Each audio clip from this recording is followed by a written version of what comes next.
We're here today to talk about a featured article just released in this month's issue of the Educational Researcher.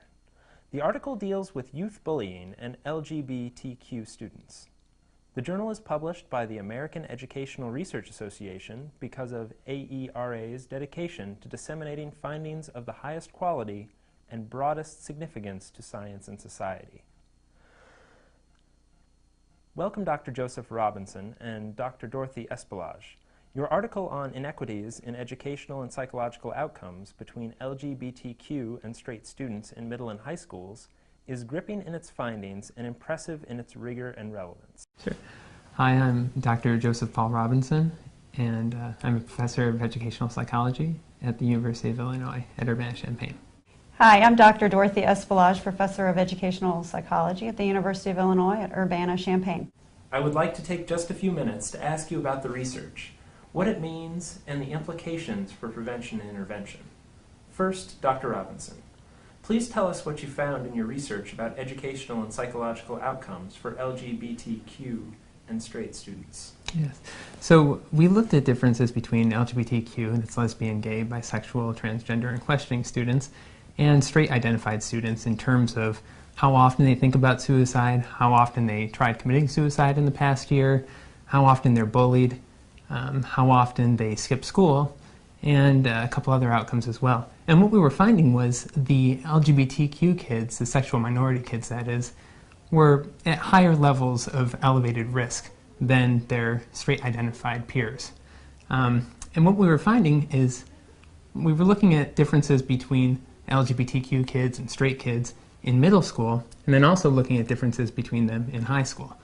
While differences existed in high school, we also saw that those differences existed in middle school, and sometimes they were even bigger in middle school, such that more often LGBTQ kids were skipping school at greater rates, much more elevated rates, than the straight students were in middle school. So there was evidence of need for early interventions because there were these early developing discrepancies.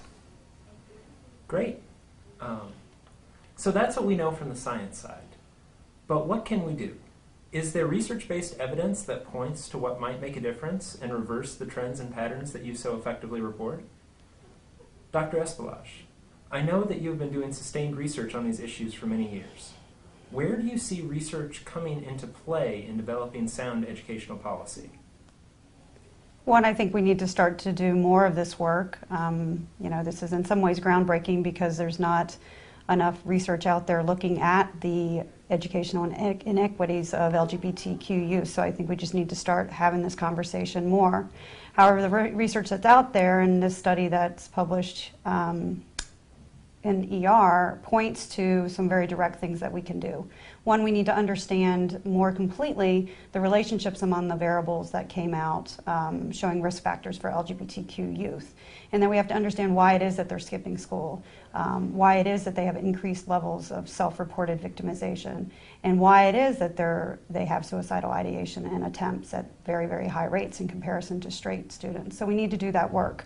It also points to the notion that this pattern is happening earlier. So it means that policies need to be in place prior to high school. And so we need to also think about the ways in which we can make these school climates more positive for these kids. And how might your findings impact bully prevention efforts in U.S. schools? With this study and other research that we've done, it's very, very clear that the bullying prevention and peer victimization prevention programs need to include some discussion around presumed or assumed sexual orientation and also gender expression. What we do know is of the many bullying prevention programs that are available to schools in the U.S., only 2 or 3 of them even mention the fact that peer victimization could be directed toward sexual orientation. And so what we need to focus on is taking these programs that are out there, but then complementing them with bias-based types of curriculum so that teachers and students can have a conversation about why it is that LGBTQ youth are marginalized and why it is that we have these adverse psychological and academic outcomes for them. That's been very informative. Joe, how important is it for educational research to address LGBTQ issues? Oh, I think it's very important, and hopefully our paper conveys that. One of the things that's difficult with LGBTQ issues is that although we've made some progress in terms of measuring inequities between different types of minority-majority groups, LGBTQ students are still this invisible minority. We don't ask questions about sexual attraction, sexual orientation, or sexual behavior on large-scale data sets. So it's hard to measure and to keep track of how these differences in truancy, in bully victimization, in suicide ideation, in all different types of educational and psychological inequities change over time. So we definitely need to infuse that into our regular data collection efforts. This has been very informative. If our viewers were to hear only one message from each of you about what education research has to say and what needs to be done, what are your takeaways?